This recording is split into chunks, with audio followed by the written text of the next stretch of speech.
আসসালামু আলাইকুম। আবারও আপনাদেরকে টেকনিক্যাল অ্যানালাইসিস চ্যানেলের পক্ষ থেকে স্বাগতম। তো দেখেন বন্ধুরা, সরাসরি আপনাদেরকে একবারে গাড়ি দেখাচ্ছি। এটাও একটা খুব ক্রিটিক্যাল একটা সমস্যা। তো ইনশাআল্লাহ আপনাদেরকে দেখাবো যে এই ধরনের সমস্যা আপনারা কীভাবে সমাধান করবেন এবং আমরা ইনশাআল্লাহ কীভাবে খুব সহজে এগুলো সমাধান করি। তো দেখেন এখানে আমরা এই যে চাবিটা দিলাম। তো দেখেন এখানে কিন্তু মিটারের লাইন আছে। এই যে পিক আপ দিচ্ছি, দেখেন গাড়ি কিন্তু পিক আপ নিচ্ছে। এখন চাকাটা একটু ঘুরে দেয়।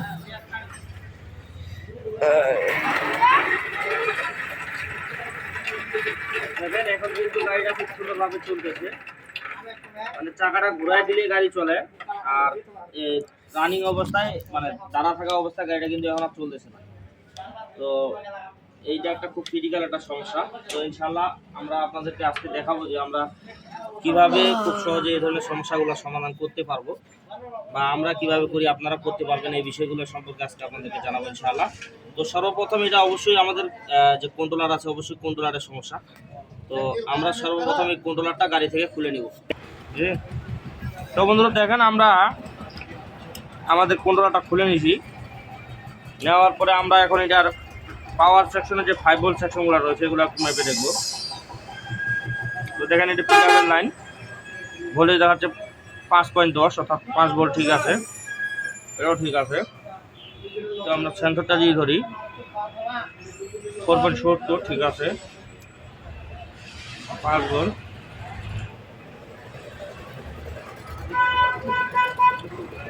তো আমাদের পাওয়ার সেকশনটা কন্ট্রোলারের আমাদের পাওয়ার সেকশনটা ঠিক রয়েছে। তো আমরা যদি এখন মোটরের সাইডটা মেপে দেখি,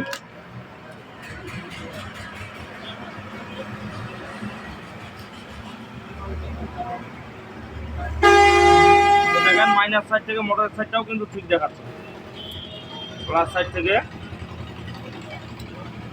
থেকেও ঠিক দেখাচ্ছে। তো আমরা এই কন্ট্রোলারটা এখন খুলে নিব। সমস্যা আমাদের এখানেই রয়েছে।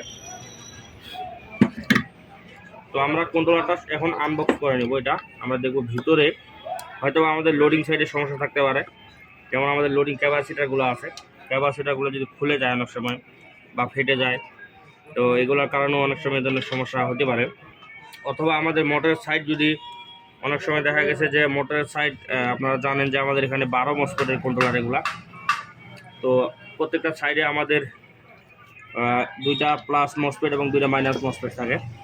তো সেক্ষেত্রে যদি যে কোনো একটা সাইড থেকে শর্ট হয়ে যায় যে কোনো একটা মসফেট, এবং পরবর্তীতে যে কোনো প্রেশারের কারণে যদি সেটা ফুটে যায় কিংবা মাদারবোর্ড থেকে ডিসকানেক্ট হয়ে যায়, তো সেক্ষেত্রে কিন্তু আমাদের একটা মসফেট থাকলে এরকম করে অনেক সময়।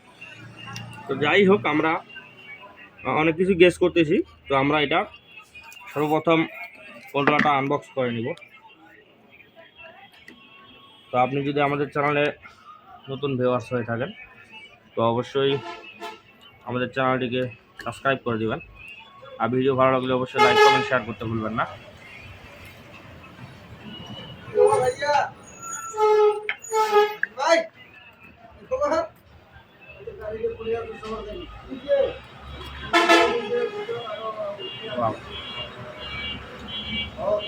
দেখেন ভিতরে একবারে পুরাপুরি ফ্রেশ, এর আগে আর খোলা হয় নাই, কাজ টাজ করা হয় নাই, খুব ভালো কন্ডিশনে আছে কন্ট্রোলারটা। একবার দেখেন একবারে ফুল ফ্রেশ।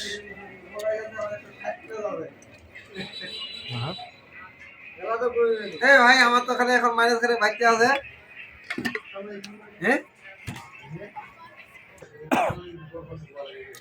তো দেখেন বন্ধুরা, আমরা তো কন্ট্রোলারটা খুলে নিলাম, একবারে খুব ভালো মানে একটা ফ্রেশ কন্ট্রোলার। দেখেন এটা অবশ্যই একটা ভালো কন্ট্রোলার বলা লাগে।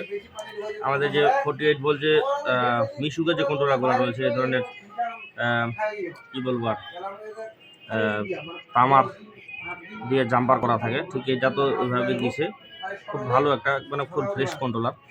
তো দেখেন আমরা কিন্তু এখানে 5 ভোল্ট ঠিক দেখলাম, এবং আমাদের এখানে যেটা আমরা সন্দেহ করতেছিলাম যে আমাদের এখানে লোডিং ক্যাপাসিটার হয়তো বা সমস্যা আছে, কিন্তু দেখেন লোডিং ক্যাপাসিটারগুলো একবারে খুব ভালো একটা কন্ডিশনে আছে, কোনোটা ফুলে বা ফুটে যায় নাই বা ডিসকানেক্টও হয়ে যায় নাই।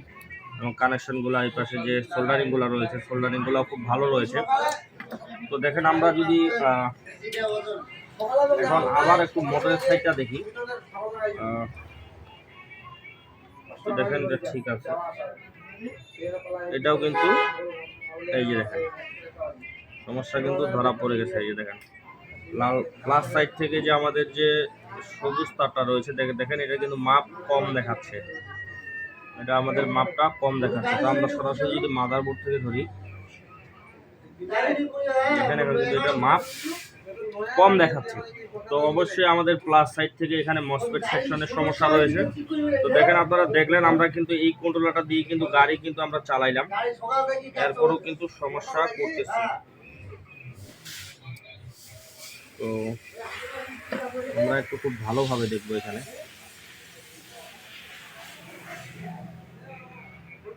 তো এই যে দেখেন আপনাদেরকে আমরা সমস্যাটা পাইছি এখানে যদি দেখাই, এই যে একবারে এখানে মসফেটের গোড়ায় যে জায়গাগুলো সোল্ডারিং রয়েছে দেখার জুম করে দেখা, মাদারবোর্ডের এখানে যে জায়গায় ঢুকছে এখানে কিন্তু লাইনগুলা ঠিক মুখামুখিভাবে এখানে কিন্তু ভেঙে রয়েছে, মানে কানেকশন পাইতেছে না এরকম একটা অবস্থা। তো আমরা এখানে প্লাস সাইডের যে সামনের দুইটা মসফেট রয়েছে মসফেটের নাট দুইটা খুলে নেব।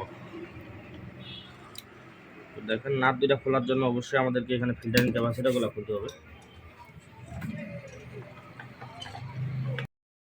তো বন্ধুরা দেখেন আমরা এখানে লোডিং ক্যাপাসিটার খুলে নিয়েছি। তো দেখেন আমাদের এই পাশে যে মসফেটটা রয়েছে এই মসফেটটার সমস্যা, এই যে দেখেন টান দিয়ে নিয়েছি, এই যে একটা পা কিন্তু এখানে মানে ঠিক গোড়াটার মধ্যে ভাঙে রয়েছে এমনভাবে যে কানেকশন পাইতেছে আবার পাইতেছে না, ঠিক এরকম একটা অবস্থা। তো আমরা এই মসফেটটা এখান থেকে খুলে নিব। তো দেখেন আমরা কিন্তু এখানে দুইটা পা খুলছি, একটা পা আগে খুলছিলাম। তো দেখেন দুইটা পা খোলার পরেই কিন্তু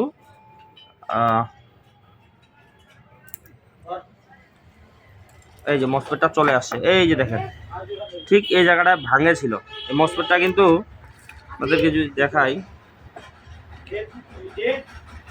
দেখেন এই মসফেটটা কিন্তু টোটালি শর্ট, মানে এইটা পা যদি লেখা থাকতো এই মাদারবোর্ডের সঙ্গে সেক্ষেত্রে কিন্তু আমাদের মোটরটা জাম হয়ে যাইতো। তো এইটা এখান থেকে পুড়ে যাওয়ার কারণে মোটরটাও ফ্রি ছিল এবং হাত দিয়ে ঘুরাই দিলে যেহেতু এখানে প্লাস সাইডে একটা মসফেট সেক্ষেত্রে এই জন্য হাত দিয়ে ঘুরাই দেওয়া লাগতেছিল। হাত দিয়ে ঘুরাই দেওয়ার কারণে মানে মোটরটি ঘুরতেছিল। তো আরেকটা যে প্লাস সাইডের যে মসফেট রয়েছে আমরা ওইটাও খুলে নিব, খুলে নিয়ে আমরা একটু খুব ভালোভাবে দেখবো। অবশ্যই এটা ভালো রয়েছে, কারণ এই মসফেটটা ভালো না থাকলে গাড়ি কোনো সময় চাকাটা ঘুরাই দিলেও ঘুরবে না। তো তারপরেও আমরা চেক দেওয়ার জন্য মসফেটটাও খুলে দিচ্ছি।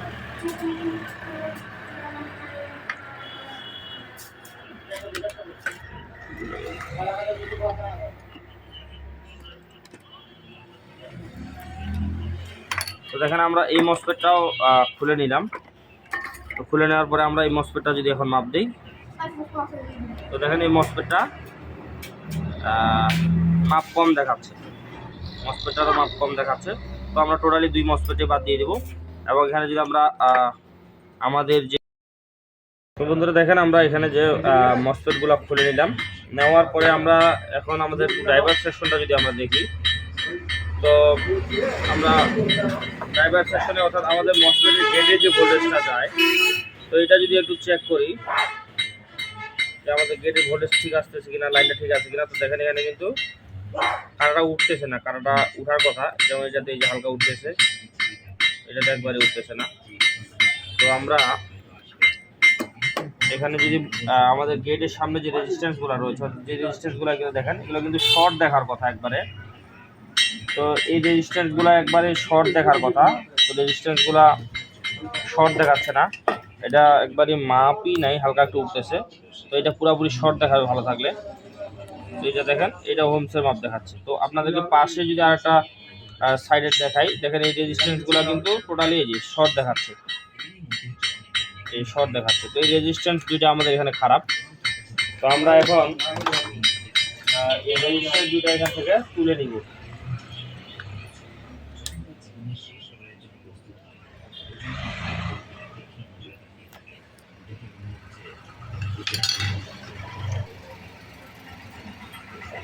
চিমঠিলারে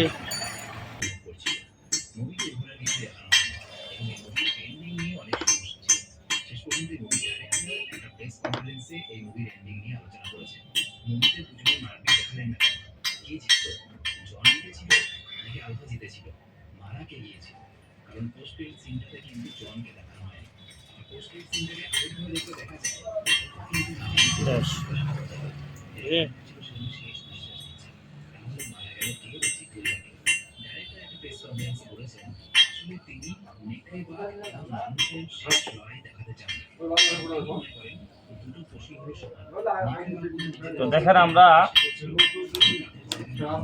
এখানে এই রেজিস্ট্যান্স দুটো তুলে ফেললাম। তো আমরা এইখানে এখন রেজিস্ট্যান্স লাগাবো না। তো রেজিস্ট্যান্স না লাগায় আমরা এখানে পুরোপুরি শর্ট করে দিব। তো আজকে ভিন্নভাবে আপনাদেরকে জিনিসটা দেখাবো ইনশাআল্লাহ। অনেক সময় দেখা গেছে আমাদের কাছে রেজিস্ট্যান্স কারো কাছে আমাদের কাছে নাও থাকতে পারে, যদিও আমরা যদি এই কন্ট্রোলার থেকে আমাদের এই কন্ট্রোলারের যে গেটে যে মসফেট রেজিস্ট্যান্সগুলো আছে এগুলো যদি তুলে আমরা লাগাই দেই সেক্ষেত্রেও কিন্তু কাজ হয়ে যাবে। তো আমরা এটা আজকে আর মসফেট লাগাবো না, এটা আমরা ছোট্ট একটা তার দিয়ে এগুলো শর্ট করে দিব।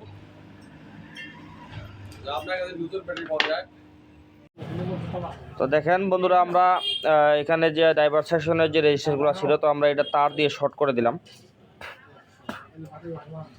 তো আমরা এখানে তার দিয়ে শর্ট করার পরে খুব ভালোভাবে সোল্ডারিং করে দিব যেন এখানে লুজ কানেকশন না হয়। তো আমরা এখানে আর রেজিস্ট্যান্স লাগাইলাম না। তো আমাদের মসফেটের গেটে ভোল্টেজ ঢোকার জন্য যে রেজিস্ট্যান্সগুলো থাকে, অর্থাৎ আমাদের এনালগ মিটারে বা ডিজিটাল মিটারে যে রেজিস্ট্যান্সগুলো শর্ট দেখায়, তো সেক্ষেত্রে আমরা অনেক সময় যদি সেগুলো নাও লাগাই তো কোনো ধরনের সমস্যা হয় না।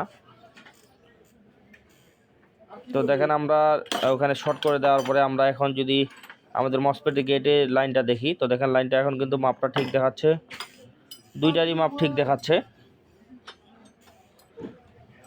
তো আমাদের দুইটা মসফেটের গেটের মাপ এখন ঠিক আসছে। তো আমরা এখন এখানে পুনরায় মসফেট লাগাবো। তো মসফেট লাগানোর পূর্বে অবশ্যই আমাদের মসফেট লাগানোর যে জায়গাগুলো রয়েছে এগুলো পরিষ্কার করে নিতে হবে। তো যেহেতু আমাদের এখানে একটা মসফেটের পা ভেঙে রয়েছে ভিতরে, তো এটা আমরা ক্লিয়ার করে নেব সুই দ্বারা।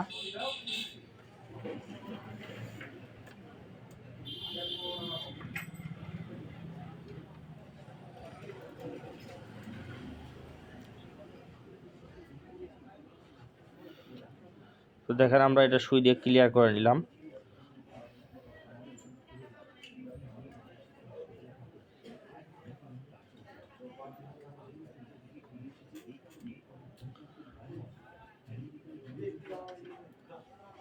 তো দেখেন আমরা এখন এটা ক্লিয়ার করে নিচ্ছি।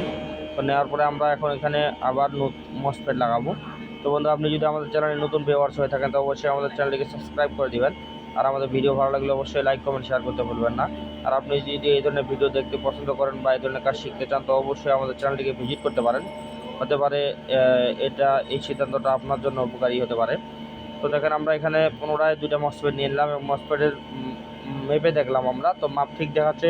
তো যেহেতু আমরা অন্য একটি মাদারবোর্ড থেকে এটা খুলে নিলাম, তো সেক্ষেত্রে এটা মসফেটের পায়ে সোল্ডারিংয়ের যে লিড রয়েছে, লিড লেগে রয়েছে। তো আমরা লিডগুলা ভালোভাবে পরিষ্কার করে নেব। পরিষ্কার করে নেওয়ার পরে আমরা এই মাদারবোর্ডে পুনরায় আবার এই দুইটা মসফেট লাগাই দেব। তো লাগানোর পরে আমরা অবশ্যই আবার দেখব, মোটর দিয়ে চালিয়ে দেখব যে আমাদের যেহেতু আগে মোটরটি হাত দিয়ে ঘুরিয়ে দেওয়া লাগতেছিল, তো এখন আর ওই ধরনের সমস্যা হচ্ছে কি না, হাত দিয়ে ঘোরায় দেওয়া লাগতেছে কি না, বা মোটরটি ঝাঁকাঝাঁকি করতেছে কি না, তো এই বিষয়গুলো আমরা দেখব। তো এই জন্য অবশ্যই আমাদের সর্বপ্রথম মসফেট দুটা লাগাই নিতে হবে।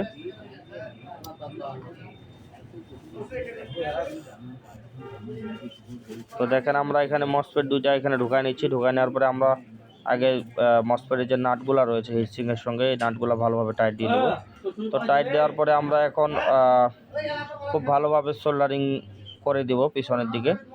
তো অবশ্যই এ ধরনের সোল্ডারিং করার সময় আমরা একটু বেশি ওয়াটের সোল্ডারিং আয়রন ব্যবহার করব, কারণ নতুবা সোল্ডারিংয়ের যে ফিনিশিং রয়েছে 60 ওয়াট বা 40 ওয়াট সোল্ডারিং আয়রন দিয়ে সোল্ডারিংয়ের পুরোপুরি ফিনিশিংটা আসে না।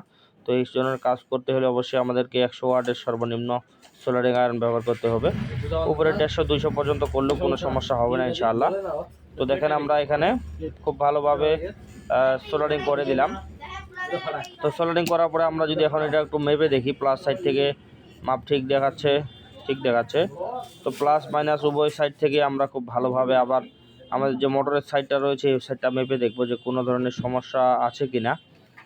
তো দেখেন ইনশাআল্লাহ প্লাস এবং মাইনাস উভয় সাইড থেকেই আমাদের মাপ সঠিক দেখাচ্ছে। তো আমরা এটা চেক করার জন্য এই যে একটা মোটর নিয়ে নিয়েছি এখানে, এবং মোটরের সব কানেকশন আমরা ইতিমধ্যে করে নিয়েছি, পিক আপ, সেন্সর এবং যে সার্ভিসিং তার রয়েছে।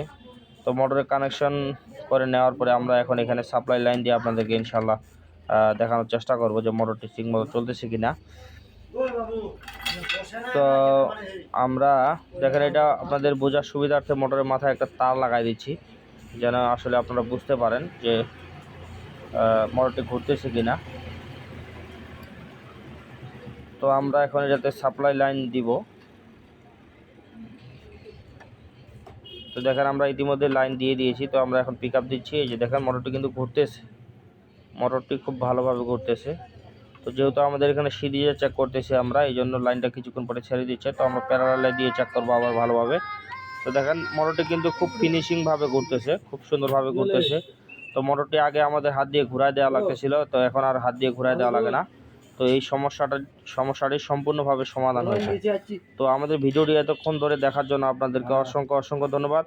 আর আমাদের ভিডিও ভালো লাগলে অবশ্যই লাইক, কমেন্ট, শেয়ার করবেন। তো আপনারা সবাই ভালো থাকবেন। আজকে এখান থেকে বিদায় নিচ্ছি। আসসালামু আলাইকুম ওয়া রাহমাতুল্লাহি ওয়া বারাকাতুহু।